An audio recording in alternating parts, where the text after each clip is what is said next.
Hello dear student, कैसे हैं? मैं नीलकमल सर उपस्थित हुआ हूं अपने official YouTube channel Purvanchal career classes पे और लेकर के एनसीईआरटी सार संग्रह ईवीएस की क्लास, जो 1 से 5 तक की ईवीएस की क्लास वाला वीडियो लेके आया हूं, जिसमें बड़ा ही रोचक आज चैप्टर का अध्ययन हम करेंगे, जिसका शीर्षक है चखने से पचने तक। बड़ा बढ़िया आज का जो शीर्षक वाला चैप्टर है, चखने से पचने तक, बड़ा ही इंपॉर्टेंट है और इसका व्यवहारिक जीवन में भी उपयोग है। आप इसको अपने ऊपर लागू कर सकते हैं, अपने खान पान के ऊपर लागू कर सकते हैं और आपके लिए काफी उपयोगी ये वीडियो है। तो आप हमारे चैनल को अंत तक हमारे चैनल पे बने रहिए और हमारे चैनल को शेयर, सब्सक्राइब और लाइक, कमेंट करना ना भूलिए। तो आइए जो हमारा आज का चैप्टर है उसके बारे में अध्ययन करते हैं, चखने से पचने तक। अब इसमें चलते हैं तो देखते हैं किन किन बिंदुओं का वर्णन हुआ है। तो यहाँ पे जो दिया गया है, स्वाद ही स्वाद। झुप्पा एक नाम है लड़की का, रसोई में गई और मां से लिपट कर बोली, मां मैं नहीं खाऊंगी कड़वे करेले, मुझे तो गुड़ रोटी ही दे दो। मां ने हंसते हुए कहा, कितना मीठा खाओगी, सुबह भी तुम चीनी वाली रोटी खाई थी, तुम बोर नहीं होती एक ही तरह के स्वाद की चीजें खाकर। झूलन ने झुम्पा को चिढ़ाते हुए कहा। झुम्पा तपाक से बोली, तुम बोर होती तो क्या इमली चाटते चाटते जरूर नाम सुनते ही तुम्हारे मुंह में पानी आ गया होगा। झूलन बोली, मैं मीठा भी खाती हूँ, नमकीन भी, हाँ खट्टी इमली मुझे बहुत ही पसंद है, पर मैं करेला भी खा लेती हूँ। यह कहकर झूलन ने माँ को देखा और दोनों जोर से हंस पड़ी। तो यहाँ पे हंसी ठिठोली में खाने की सामग्री की बात कही जा रही है, करेला की बात कही जा रही है। करेला कड़वा होता है और रोटी की बात कही जा रही है, चीनी वाली रोटी का तो मीठी होती है। तो कुल मिला के इसके जो शीर्षक है खाने चखने से पचने तक, उसी पे रिलेटेड है, खान पान से रिलेटेड है। आइए आगे देखते हैं क्या है इसमें। झूलन झुम्मा से बोली, चलो एक खेल खेलते हैं, मैं तुम्हारे मुंह में खाने की कोई चीजें रखूंगी, तुम्हें आंख बंद करके उसे पहचानना होगा। झूलन ने चम्मच में नींबू के रस की कुछ बूंदें ली और झुम्पा को चखाई। तो नींबू का नाम सुनते ही मुंह में पानी आ जाता है। क्यों? क्योंकि वह स्वाद में खट्टा होता है। तो आंखें बंद करके उसके जीभ में, उसके मुंह पे डाली, जिससे कि उसको स्वाद बताना है। तो झुम्पा फट से बोली। फिर झूलन ने गुड़ की डाली उठाई तो मां बोली, पीस कर खिलाओ नहीं तो फट पहचान लेगी। झूलन ने थोड़ा सा गुड़ पीस कर झुम्मा को चखाया तो उसने पहचान लिया। इसी तरह झुम्मा ने कई चीजें पहचानी। तली हुई मछली को तो झुम्मा ने बिना चखे ही पहचान लिया। कैसे? उसके स्वाद से, उसके सुगंध से। तब झूलन बोली, अब नाक बंद करके पहचानो। झुम्पा ने चखा तो वह सोच में पड़ गई। कुछ कड़वा सा है, कुछ खट्टा सा है, कुछ नमकीन सा है, एक चम्मच और खिलाओ, वह बोली। झूलन ने चम्मच में करेले की सब्जी ली। झुम्पा की आंखें की पट्टी खोली और बोली, खाओ। झुम्पा भी हंसते हुए बोली, लो खिलाओ। तो करेले की सब्जी कैसी होती है? कड़वी होती है। इमली कैसी होती है? खट्टी होती है। तो आज का जो वीडियो है ये मिला जुला के स्वाद के ऊपर है। यहाँ पे एक इंपॉर्टेंट चीज दिया हुआ है, ये मनुष्य की जीभ को दर्शाया गया है, जीभ यानी टाउन को दर्शाया गया है।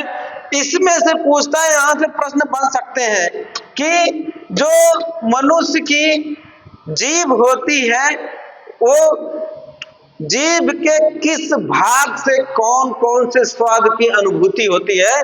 तो इसको आप जान लीजिए, अग्रभाग जो होता है, ठीक है, अग्रभाग जीभ का जो होता है, इससे मीठा स्वाद लिया जाता है या अनुभूति होती है। और दूसरा जो होता है पश्च भाग, इससे क्या होता है, इससे कड़वा स्वाद लिया जाता है, ठीक है, अनुभूति होती है। और तीसरा जो है सौर चीज यानी कि खट्टी चीजें जो होती है, ये आपके जीभ के किनारे वाले भाग से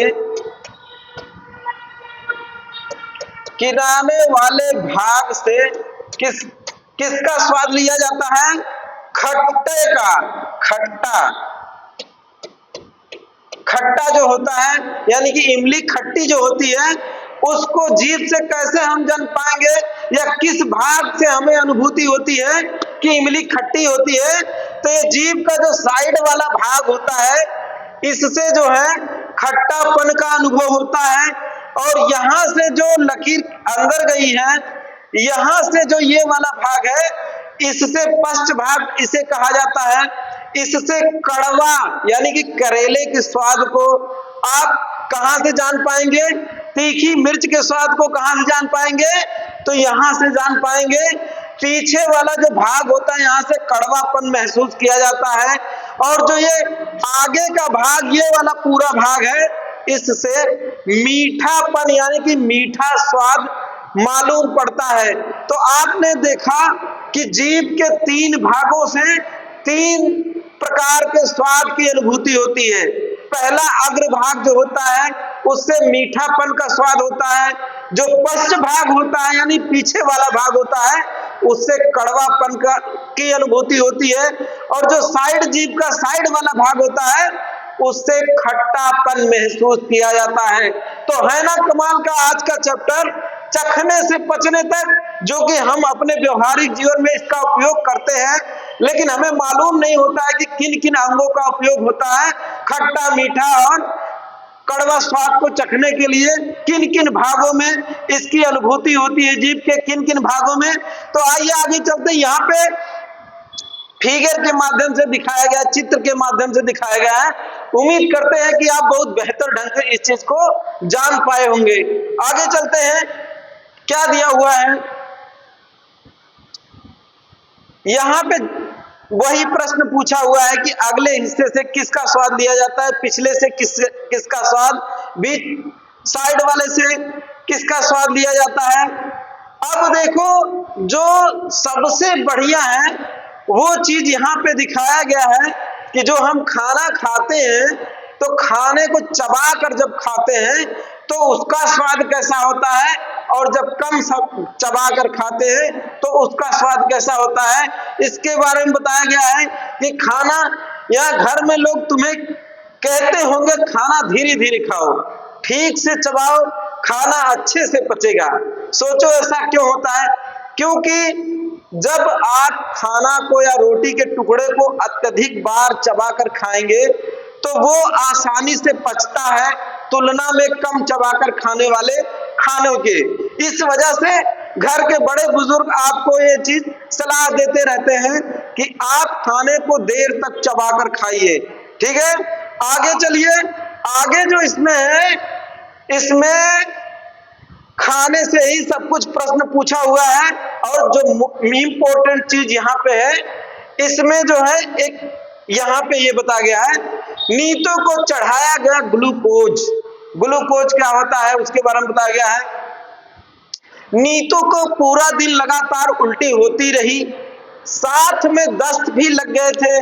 उफ, कुछ भी खाओ या पियो तो उल्टी। उसके पिताजी ने उसे पानी में नमक और चीनी घोलकर पीने के लिए दिया। तो आप ये चीज जानते रहिए कि आपके घर में भी किसी की ऐसी तबीयत खराब होती है, कोई बीमार होता है, उसको उल्टी और दस्त होती है, तो आप क्या कर सकते हैं, नमक चीनी और क्या, पानी और क्या इसमें लगेगा, नमक, चीनी, पानी को घोल करके उस मरीज को दे देते हैं तो ये क्या बना देता है, ग्लूकोज। ग्लूकोज, और ग्लूकोज जो होता है ये शरीर को तुरंत एनर्जी देती है, ठीक है। और कोई भी पेशेंट जो उल्टी दस्त पीड़ित है उसको सबसे पहले घरेलू उपचार में नमक, चीनी, पानी का घोल बनाकर पिलाना चाहिए जिससे कि उसको रिलीफ मिल जाए। यहाँ पे वही दिखाया गया है। शाम को डॉक्टर के पास जाने के लिए वह बिस्तर से उठी तो चक्कर खाकर गिर पड़ी क्योंकि वो कमजोर हो चुकी थी, उसके शरीर में एनर्जी यानी कि ऊर्जा की कमी हो गई थी। वे उसे गोद में उठाकर डॉक्टर के पास ले गए। डॉक्टर ने नीतू को अस्पताल में भर्ती होने को कहा, ग्लूकोज चढ़ाने के लिए। यह सुनकर नीतू सोच में पड़ गई। स्कूल में खेल के समय तो टीचर कई बार ग्लूकोज पीने को देती है, पर अब ग्लूकोज चढ़ाना क्यों है। डॉक्टर आंटी ने उसे कहा, खाना और पानी शरीर में ना रुकने की वजह से शरीर में कमजोरी आ गई है, तुम्हारा पेट खराब है, ग्लूकोज चढ़ाने से बिना खाए पिए तुम्हें जल्दी ताकत मिल जाएगी और हिम्मत भी। अभी हमने कहा कि ग्लूकोज तत्काल ऊर्जा देता है, इस वजह से ग्लूकोज पीना पड़ता है, ग्लूकोज की बोतल लगाई जाती है। और आगे ये मेन जो आपके लिए है सबसे इंपॉर्टेंट आज की जो टॉपिक है यहां से है आपके लिए, ये एक कविता यहाँ पे दिया गया है कविता, और ये कविता एक फौजी की है।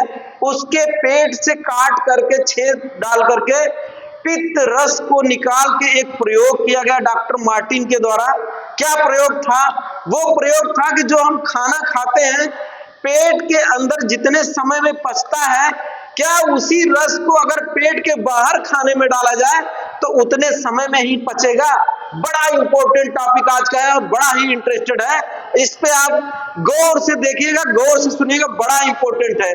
इसमें देखो बताया गया है, सुनो कहानी एक अनोखे पेट की, पेट में था छेद, कहानी छेद की। मार्टिन नाम का एक फौजी भूल से पेट में लगी गोली, हुआ इलाज पर गया छेद, डॉक्टर के लिए बना खेल, बातें जान ली उसने भेद की, सुनो कहानी एक अनोखे पेट की।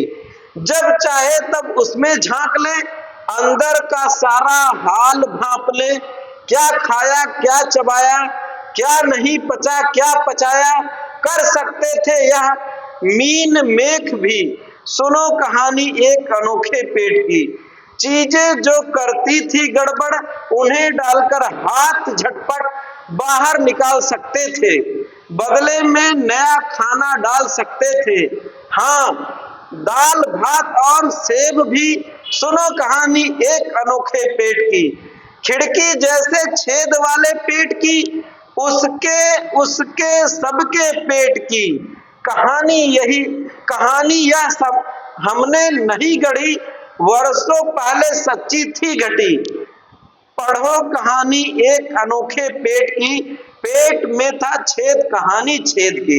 ये राजेश उत्साही जी की रचना है और ये आगे इसका विश्लेषण किया गया है। पेट में झांका जाना भेद, ये अब कविता के बारे में बताया गया है। तुमने कविता में जिस फौजी के बारे में पढ़ा हुआ सन 1822 में 18 साल का था और बहुत तंदुरुस्त था।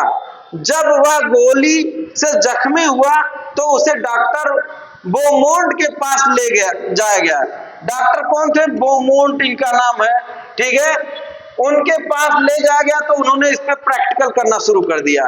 डॉक्टर ने मार्टिन की अच्छी तरह से मरहम पट्टी की, धीरे धीरे उसका जख्म ठीक होने लगा, पर पेट का छेद नहीं भरा।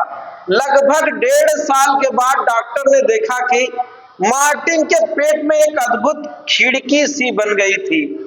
पेट की चमड़ी ने बढ़कर छेद को ढक लिया तो ठीक उस तरह जैसे एक फुटबॉल का वाशर होता है, यानी चमड़ी की एक तह के ऊपर एक और तह सी बन गई थी। निचली तह को दबाने पर छेद में से पेट में झांका जा सकता था। देखा ना कितने कमाल का चीज था। छेद में ट्यूब डालकर पेट का खाना भी बाहर निकाला जा सकता था। अब क्या था, डॉक्टर बोमोंट को मार्टिन का यह अजूबा पेट क्या मिल गया, मानो एक खजाना मिल गया। सोच सकते हो कितना समय लगा होगा उन्होंने इस पेट के साथ प्रयोग करने में। 9 साल लगा था इस पेट के प्रयोग करने में बोमोंट को। इन 9 सालों में मार्टिन कुछ काम भी करते रहे और उनकी शादी भी हुई।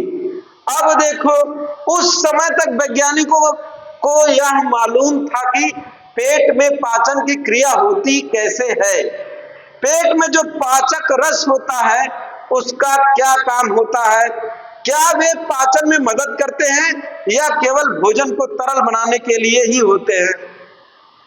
पहले तो उन्होंने यह देखना चाहा कि यदि पेट के पाचक रस को बाहर एक गिलास में निकाल लिया जाए और खाने की कुछ चीजें डुबोकर उसमें रख दी जाए तो क्या वह पच पाए जाएगी। इसके लिए उन्होंने एक प्रयोग किया। एक ट्यूब से पेट में से कुछ पाचक रस निकाल लिया, फिर 10 मिलीलीटर पाचक रस में एक उबली हुई मछली के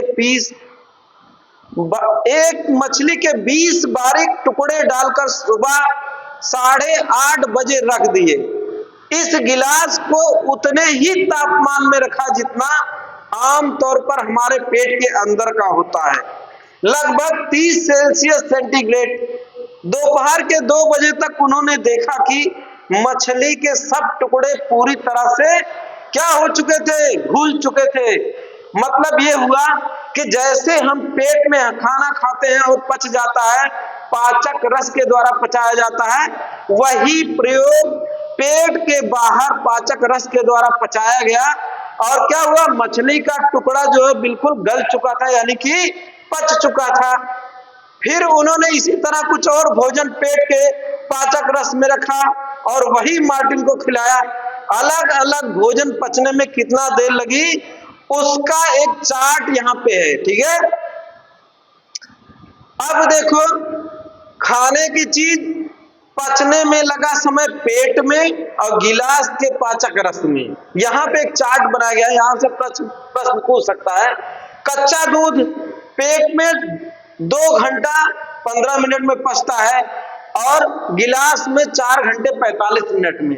उबला दूध 2 घंटे में पेट में पचता है, लेकिन 4 घंटे 15 मिनट में कहा, बाहर गिलास में जिसमें पाचक रस डाला हुआ था।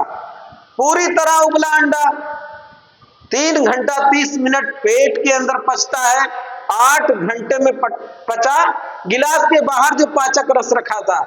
कम उबला अंडा 3 घंटे में पचता है पेट के अंदर और 6 घंटे 30 मिनट जो गिलास में रखा हुआ था पाचक रस उसमें पचा।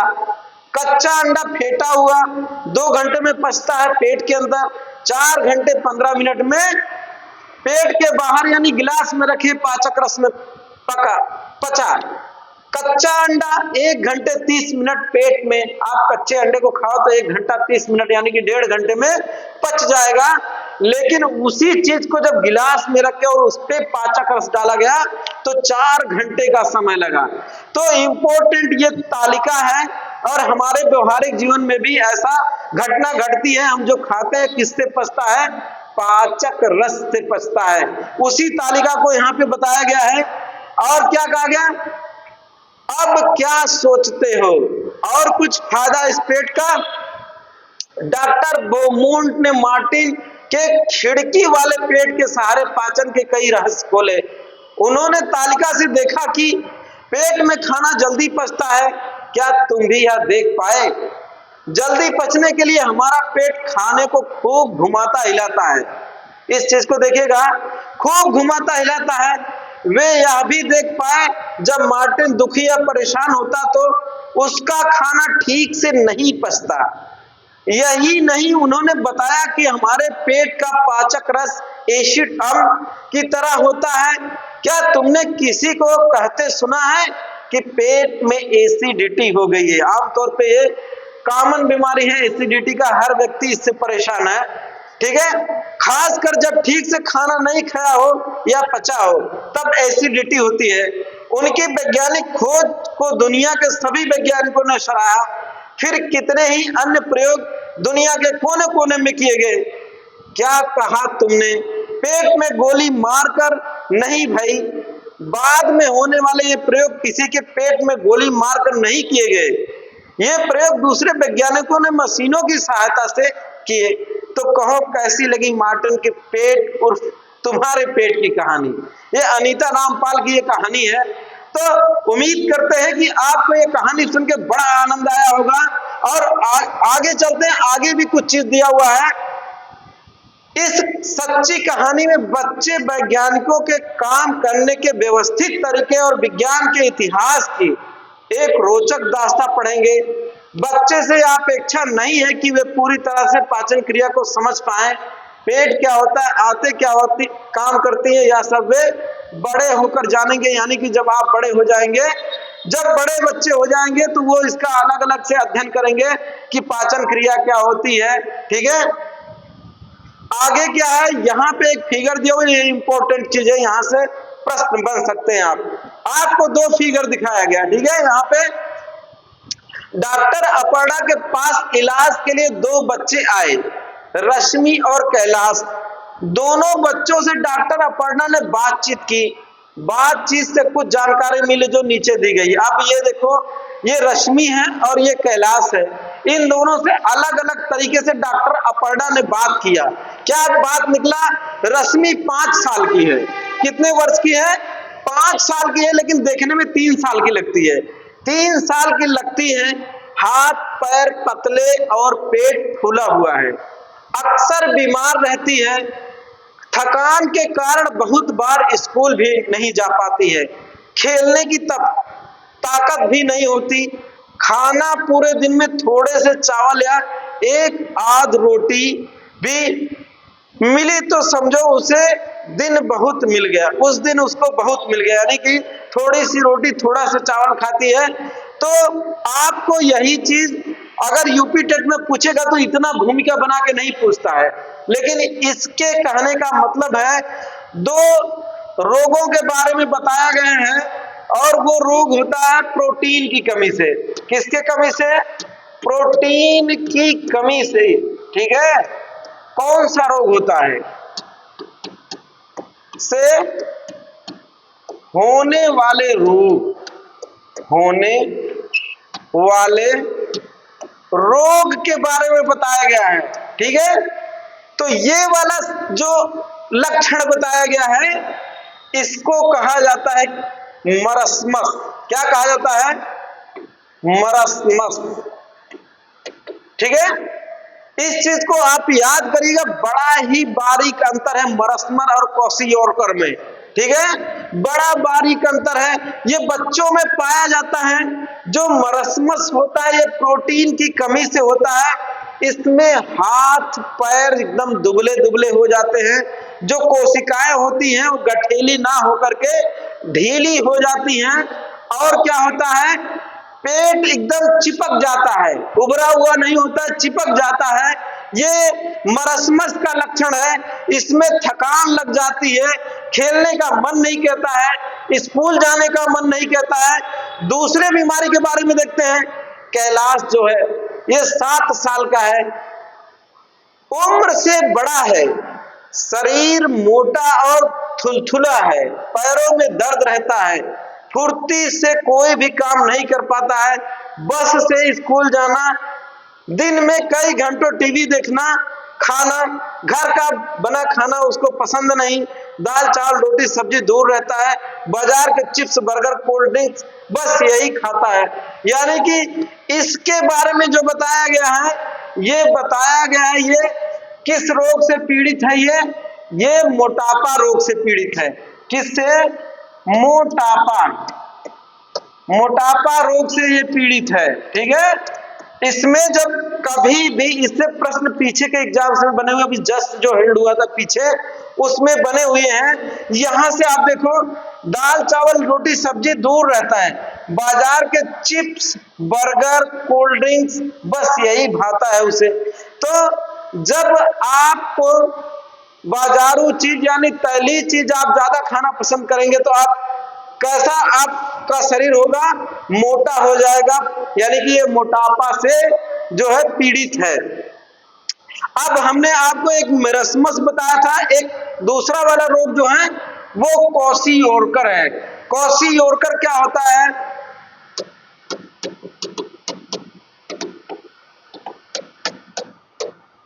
क्वाशियोर्कर क्या होता है? इसमें जो होता है हाथ पांव दुबला पतला हो जाता है। क्या होता है? हाथ पांव क्या होता है? दुबला पतला, ठीक है। और क्या होता है? पेट बाहर की तरफ निकला होता है, ठीक है।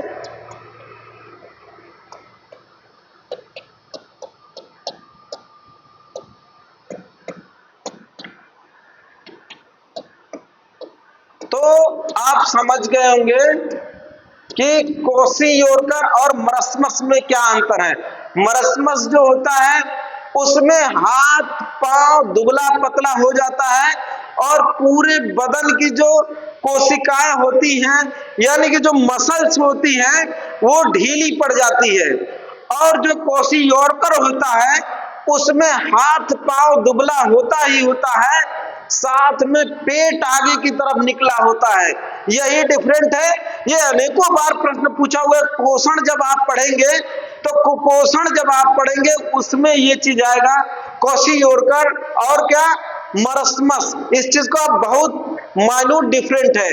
जो मरस्मस से पीड़ित बच्चा होता है आमतौर पे छोटे बच्चों में ये पाया जाता है मरस्मस। ये जो है इसमें पूरी बदन दुबली पतली हो जाती है, अनडेवलप्ड होती है, अविकसित होती है और उनकी मांसपेशियां एकदम ढीली हो जाती हैं। क्वाशियोर्कर जो होता है इसमें भी हाथ पांव दुबला पतला होता है लेकिन पेट बाहर निकला होता है, पेट बाहर की तरफ निकला होता है। तो आज का वीडियो हमारा जो कैसा लगा इसको कमेंट करके आप जरूर बताइएगा और उम्मीद करते हैं कि आप इसको जरूर अपने जीवन में कुछ सावधानियां लाएंगे। इससे खान पान से लेकर के पचने चखने तक। मिलते हैं अगले वीडियो में, तब तक के लिए नमस्कार, जय हिंद।